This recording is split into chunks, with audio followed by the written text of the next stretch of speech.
Welcome to the Bridge Podcast, Crossover to Freedom. I'm your host, Cruz Gomez Jr.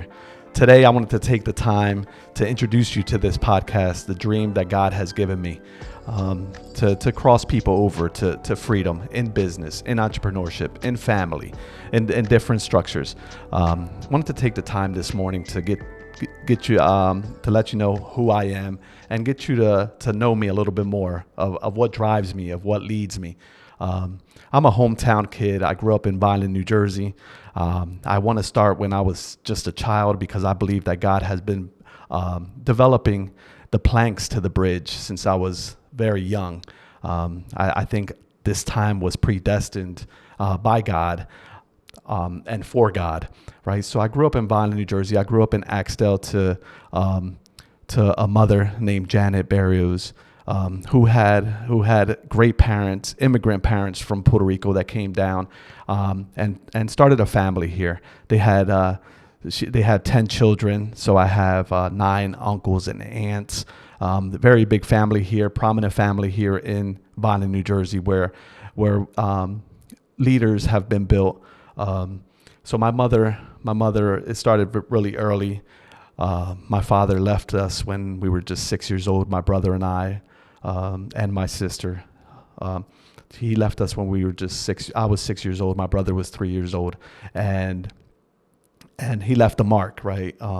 Growing up in a single family home, my mother had to pick up the pieces. She had to be father and mother for a long time. She had to allow me to lead a structured life and lead me to God, right? And to a fulfilling life.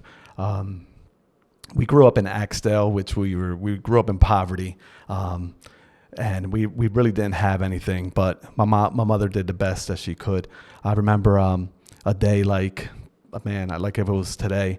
I was 6 years old, and I remember my mother being in the bathroom and talking to my grandmother and saying, "Listen, I need to get on government assistance to lead my family to where they need to be. I need to get them a home. I need to get them stability." I remember, and I write it in my first book, The Mirage. I remember her coming out and me grabbing her by the cheeks and saying, "Mom, do me a favor. Do not go on government assistance." I don't know why I did it, but it just made my mother's job that much harder. It made it that much more difficult. And so my mother listened to a 6-year-old boy that day, and it like transpired my whole life. It really set foundations. My mother was a hardworking person, so she worked 3 jobs, went to work in the mornings and worked all day, right? So we were pretty much raised by my grandmother. So right away, there was a plank that God was instilling. He knew that this time was coming where I can lead entrepreneurs to where they need to go, right? I can be the bridge to really structure different business owner. So when we were about 10, my stepfather stepped in, right, and added stability. We were able to move out of the projects. We were able to move out of the apartments, and really, he was able to structure my life for me. Again, he was another hardworking person. So what I started to learn was that I could be a very good employee at the time with my father. But I want to highlight right now their work ethic, because I believe that that I got that from them. So they raise this son, and they teach him everything they could, right? They're away from home. I pretty much, me and my brother raised ourselves as men. We protected ourselves. That was also at that moment, I believe that God was developing a plank needed to form the bridge that we have here today. So I really want to, right? So I grow up, I go to high school. I had a lot of turmoil. I try to find myself. No financial literacy, right? We're sitting here today at the table, which is something that we really want to bring up. I believe that in our culture, the table, the finances and business are not spoken at the table. But that table did have something that a lot of people are lacking nowadays. That table had love, right? So I believe that's the plank that God was trying to reveal to me at the time was love, that I would be able to carry into my life today. So I want to so I grow up, I graduate high school, I'm a baseball player.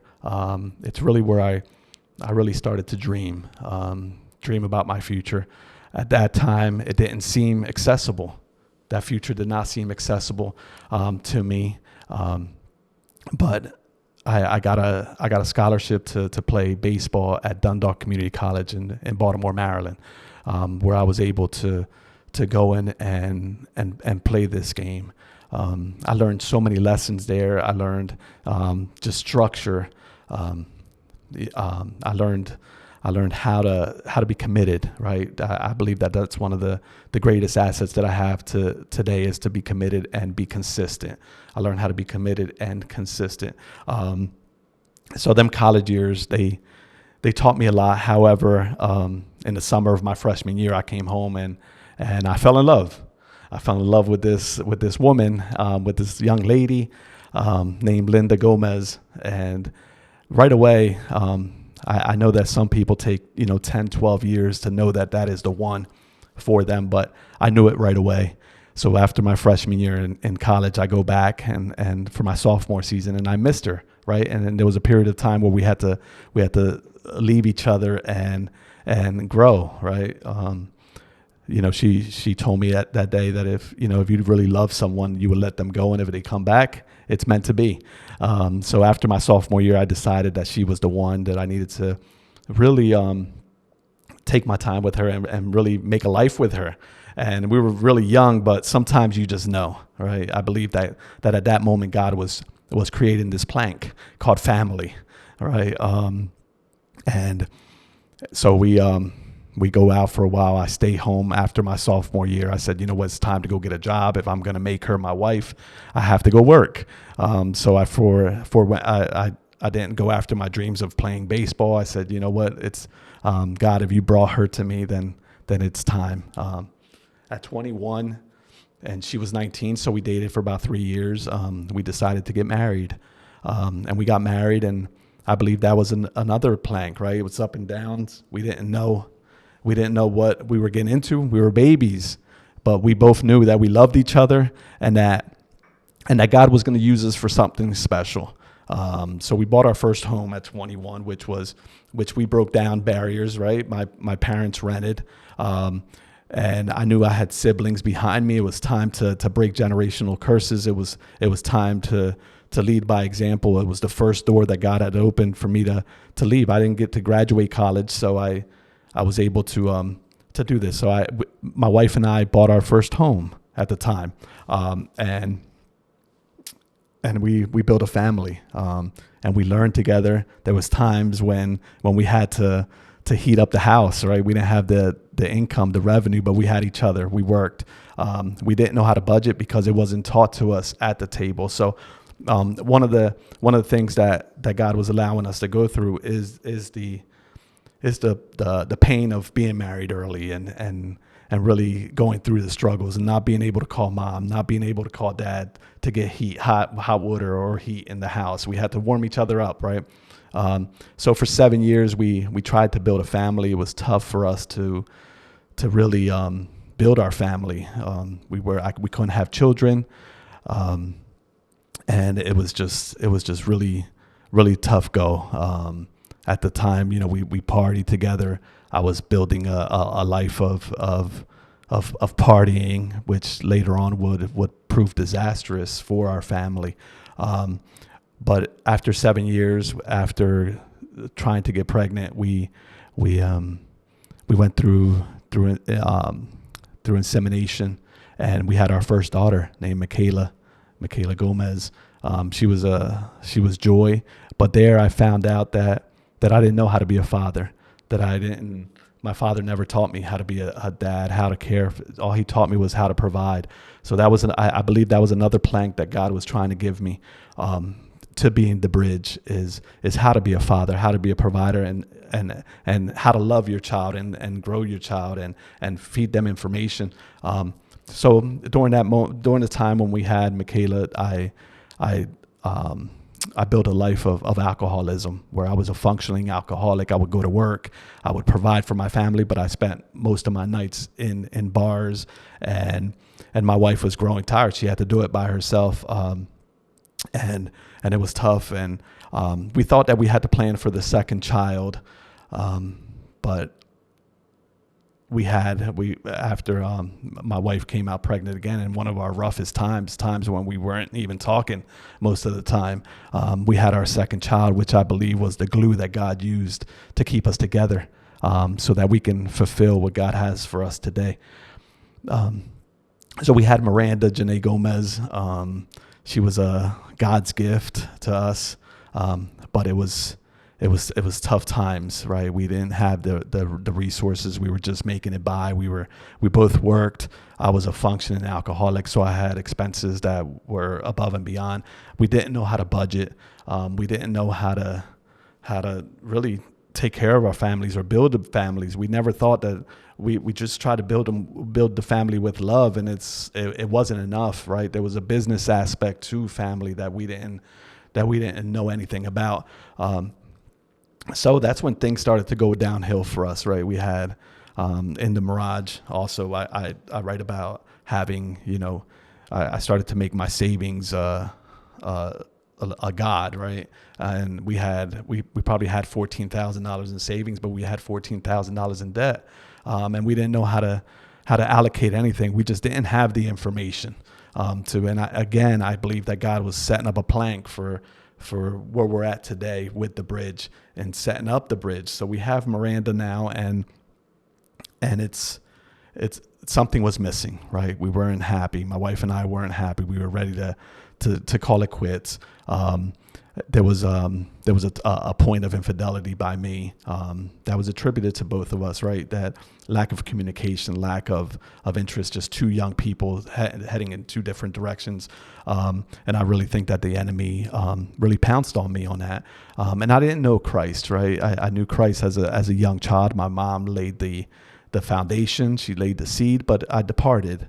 So I didn't know Christ. So I remember us being ready to get divorced, and me coming home one day and just looking up to the heavens, and I said, God, if you're real, I need you to come down, right? I need you to come down now and save my family, because I believe that this wouldn't be possible today if I had lost my family. Sometimes in life we sit there and we look at times in our life, and there's moments where you have to make a decision, and this world is full of people that decided to make the wrong decision and are still doing what God has them to do, but they're doing it without their family.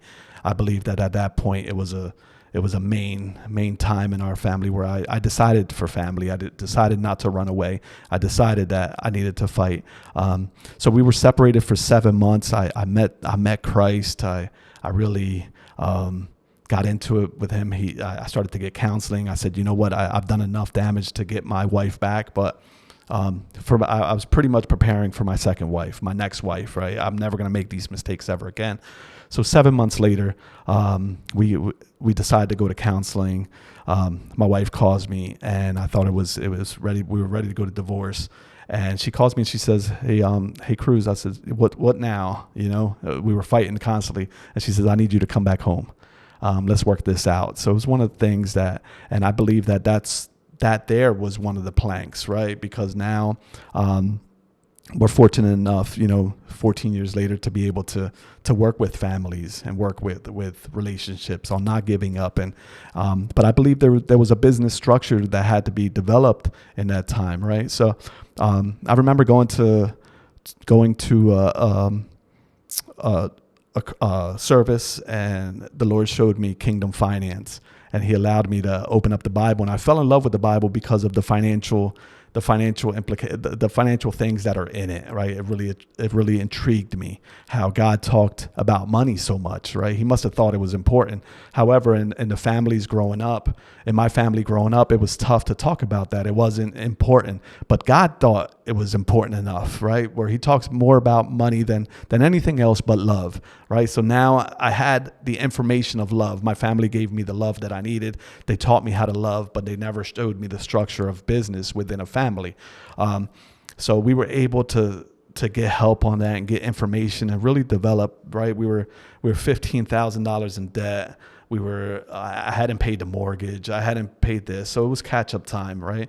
But this word actually gave me the resources, right? It was where I was able to change my kingdom credit score instead of my earthly credit score, which was shattered, which we'll talk more about it in other episodes. But it really changed the structure of my whole finances, my whole dynamic of family, just me being able to be a father. I believe that the planks that he was developing since I was a kid allowed me, right? I wasn't quite there yet with all the planks, but I had developed some.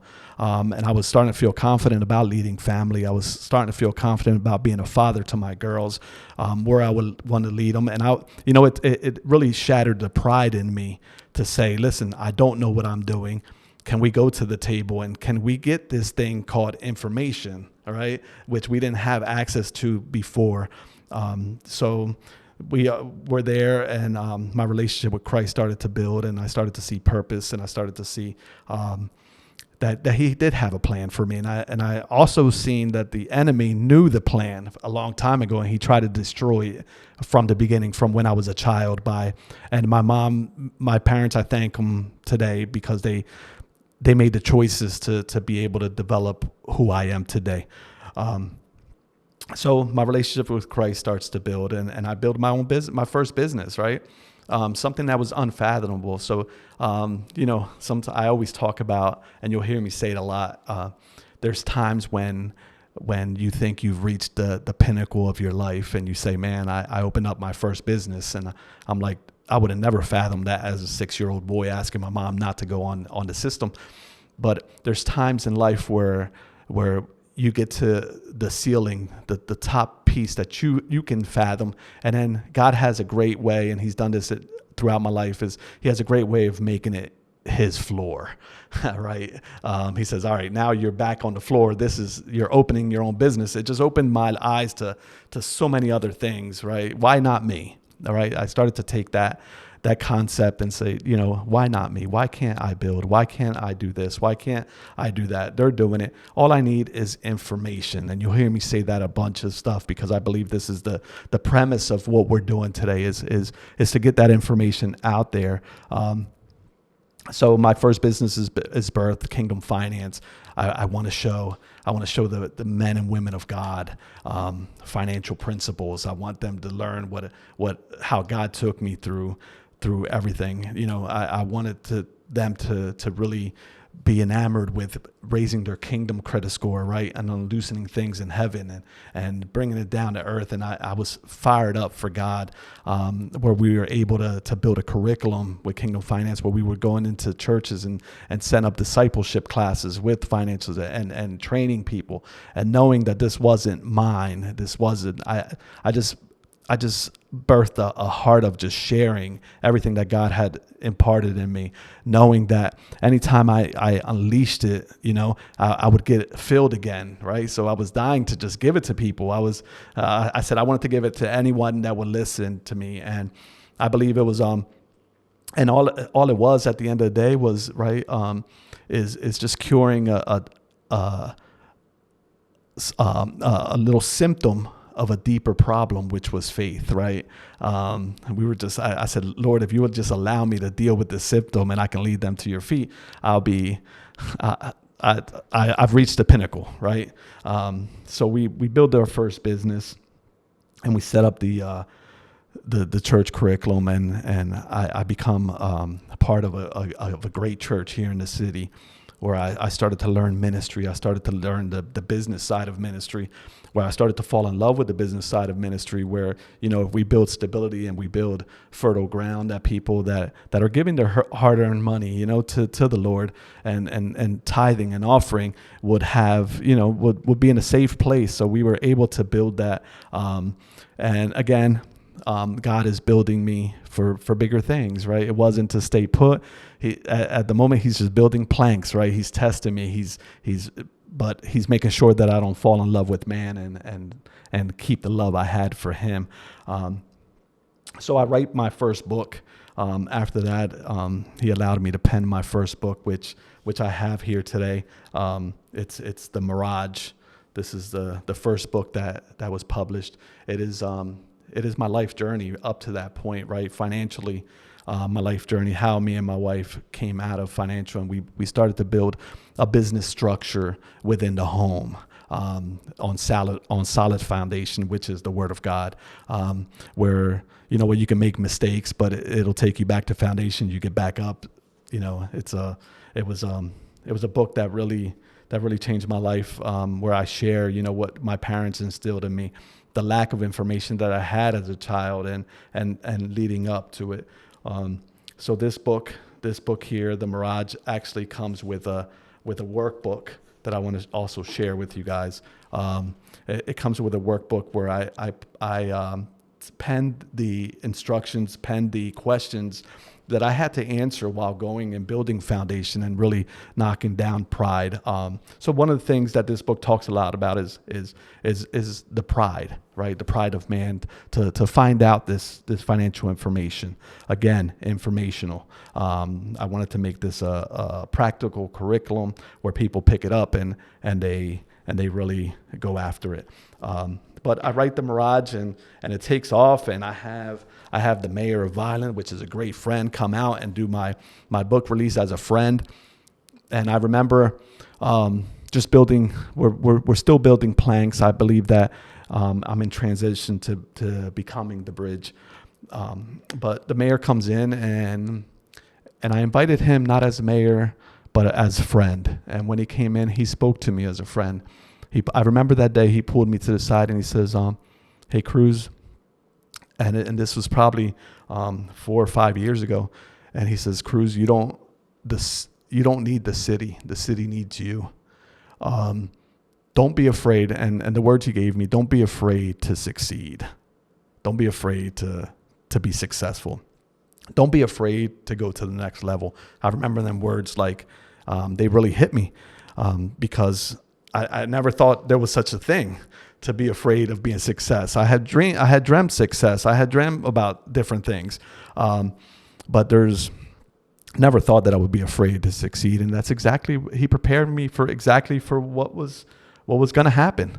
I started to, in 14 years at my local church, I started to really get comfortable. All right, get comfortable with just going out and speaking to a few words. I started to I never lost my zeal for God, but I started to put all my eggs in one basket. I devoted all my time to the church. I devoted all my time to ministry. I was constantly in meetings. I was constantly feeding the ministry that I forgot the purpose that God had me was outside of the four walls, to be the bridge to the next level of people. And so I stayed in one place, and everything that I did was in that place. Everything was under that one roof, and I thought I was doing the right thing, but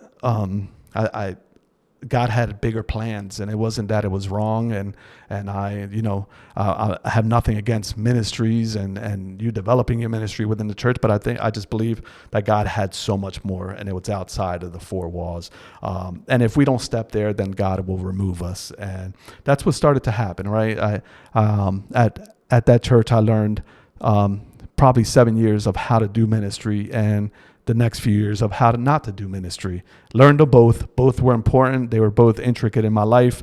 But I got comfortable, right? I put all my eggs in one basket. I was in the church, right? And there was a time when the Lord spoke to me, and He said, "I need to get you released. You need to come outside these four walls." And I didn't know how to do it. I was so loyal and so committed to ministry and so committed to the church that I almost ignored God, right? So I believe the notion came, and I remember sitting there and I said, I believe, and I was in the cage at the time, getting healed, building these planks because I knew I was called to be more.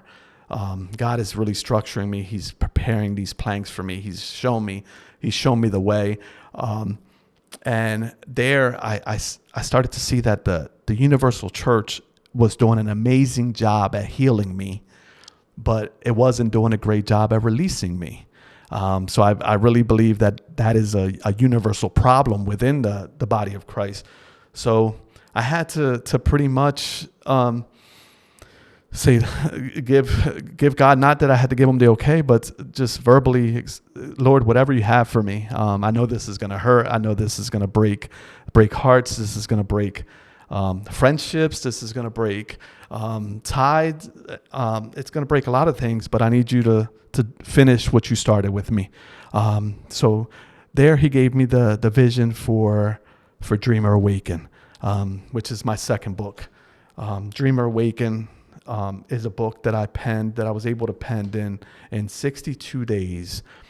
The Lord allowed me to go to another level, come back down and write every single day for 62 days. I was able to write this book, and it ended up being like really the prophecy of my life. I live within this book. He showed me chapters of this book. He showed me conversations that people were having about me, but it was all growing pains. And he also showed me how to love the people through it, and how to love the people through their, because I understood, and he allowed me to understand that the reason why they were talking about me or trying to hold me back was not because they hated me. It was because they loved me.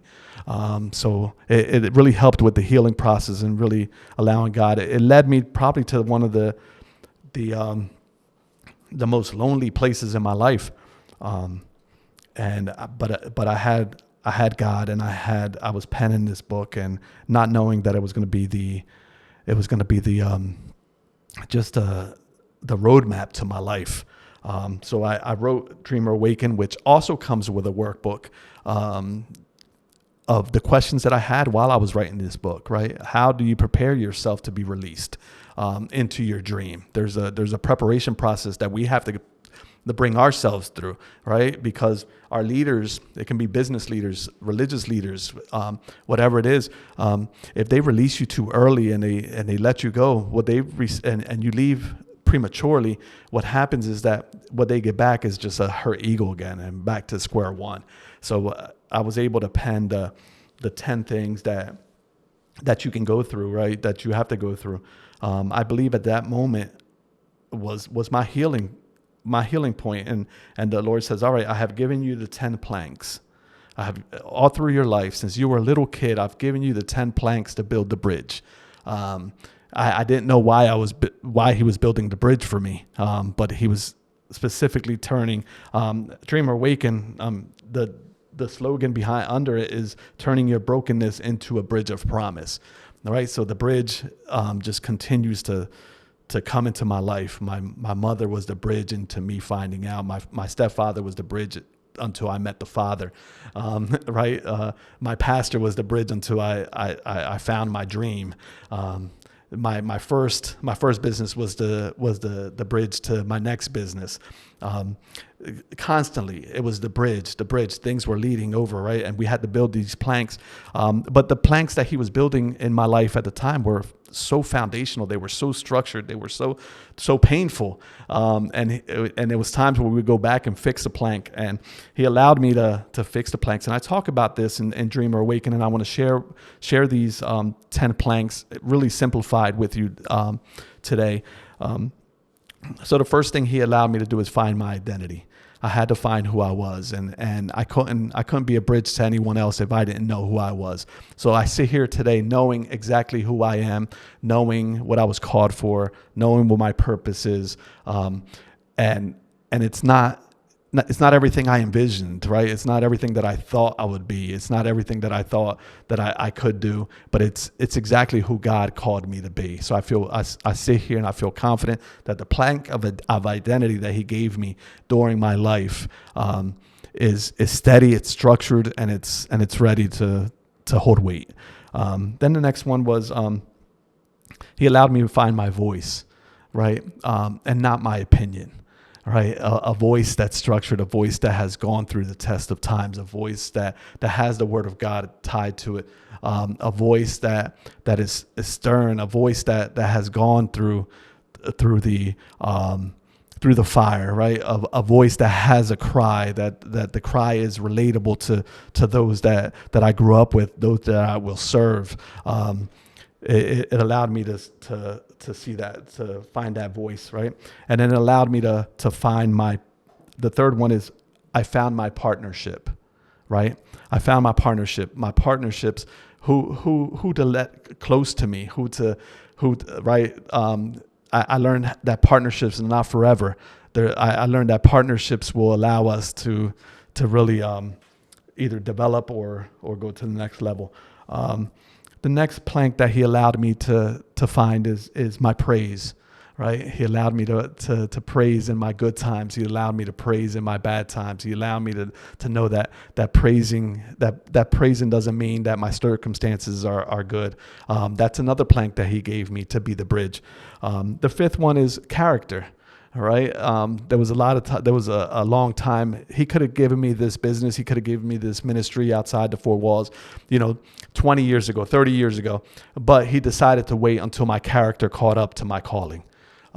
So he allowed me to build my character, knowing that whenever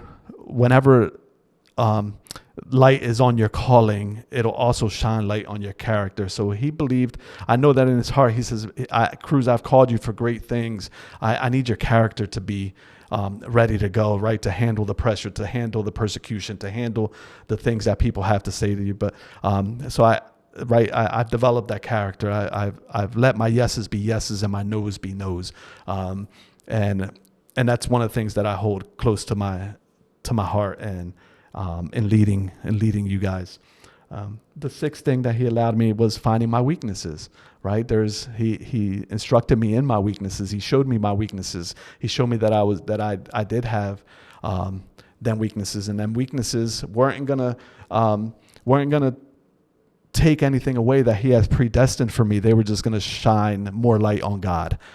So I was able to acknowledge my weaknesses. Then, of course, right, you can't do anything in life without God's favor.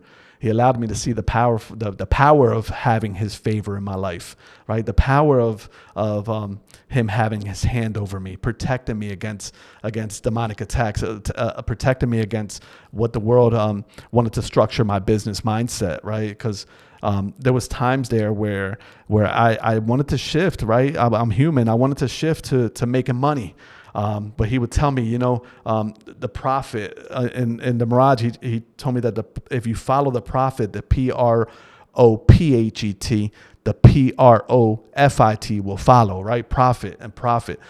He allowed me to see that following the right prophet leads to the great prophet that the world is calling for.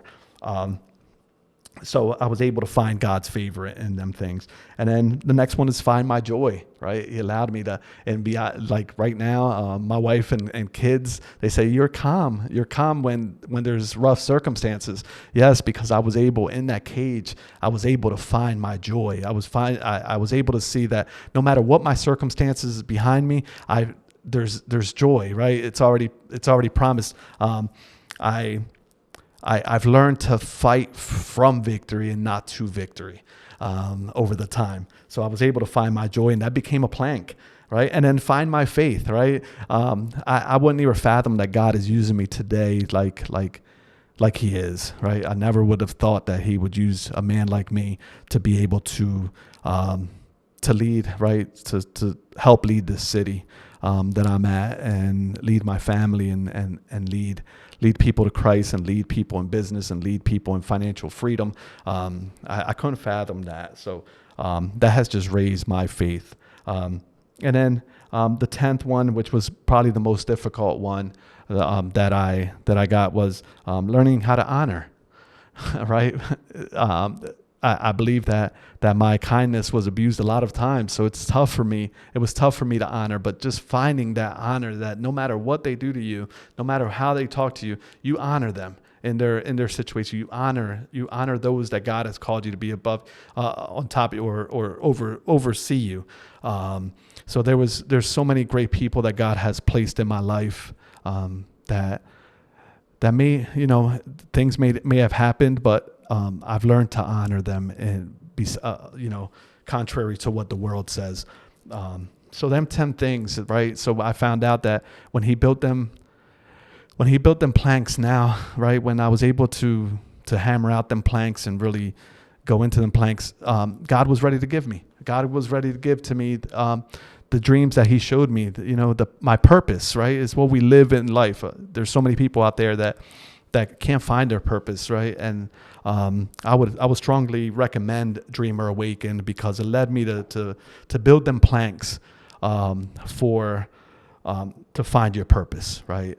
Sometimes God just doesn't show you your purpose because you're not ready for them. And I believe that by me taking the time and consistency and because it does take time. This is not a microwave society, right? We think it is, but everything is processive. And I believe that God took me through the process, and he took me through the fire, and he took me through learning. And it was, and when I go back to it, it was, I wouldn't have it any other way, because I know it's here to stay. It's here for good. I'm not going to go to and fro. I'm going to give him honor and glory in every step that I take. He allowed me to have financial freedom so that I don't have to sell out, right? Sell out to the world and do things for money. I don't have to. Just even this podcast, right? I believe I don't have to do this podcast. I believe it's a calling. It's the next step, and it's built through the bridge. It's built through the planks that God gave me. So I'm able to share that. So when this happened, right, when the plank when Dreamer Awaken starts coming out, I start living my life through it. There's actually a chapter 7, where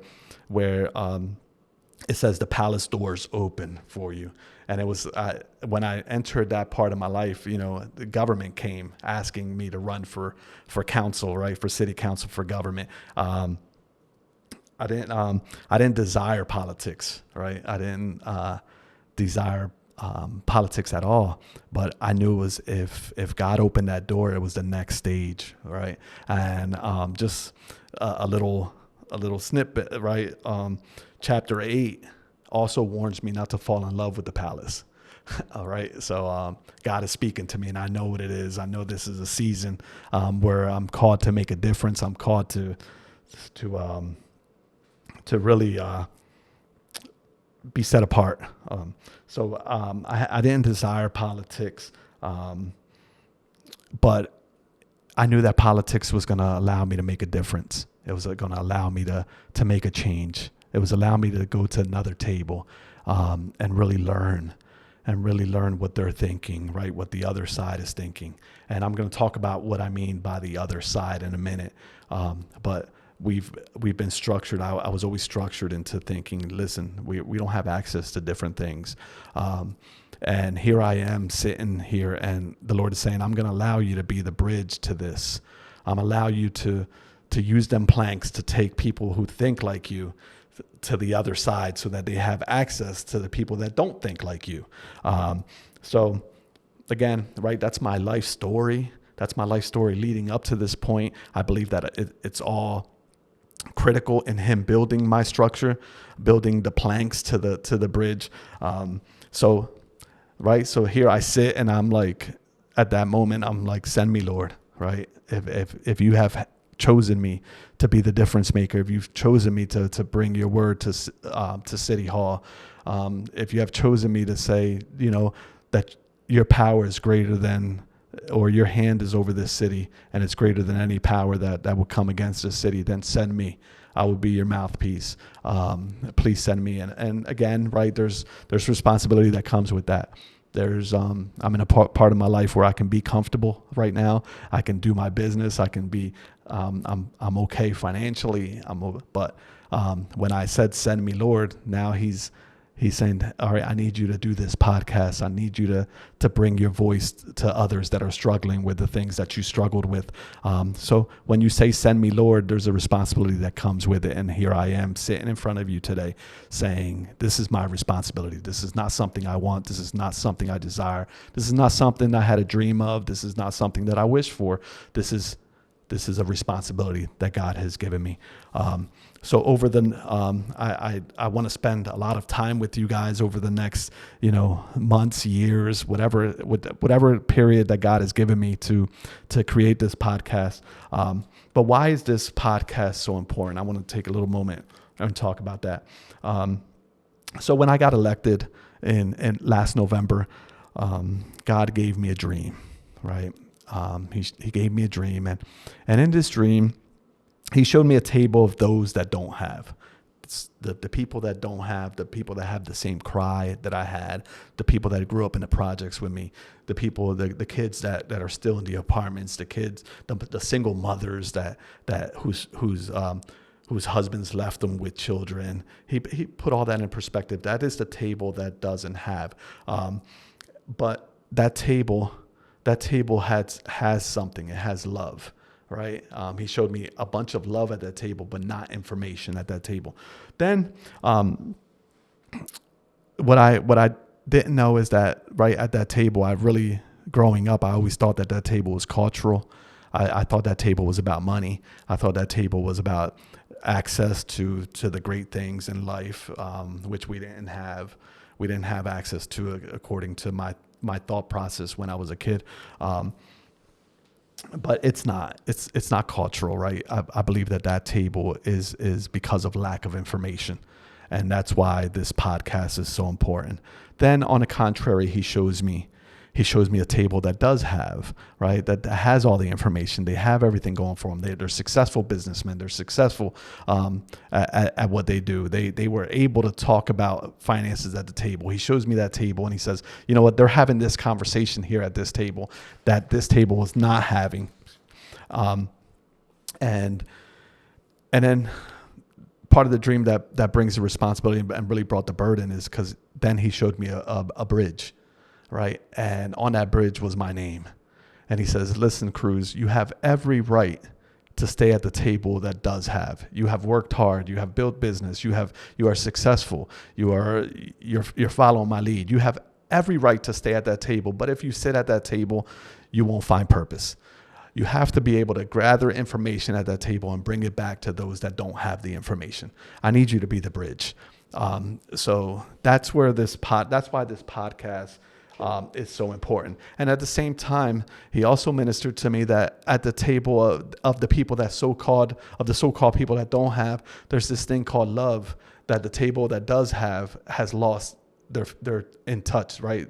Lost being in touch with that table. So I want you to bring that back.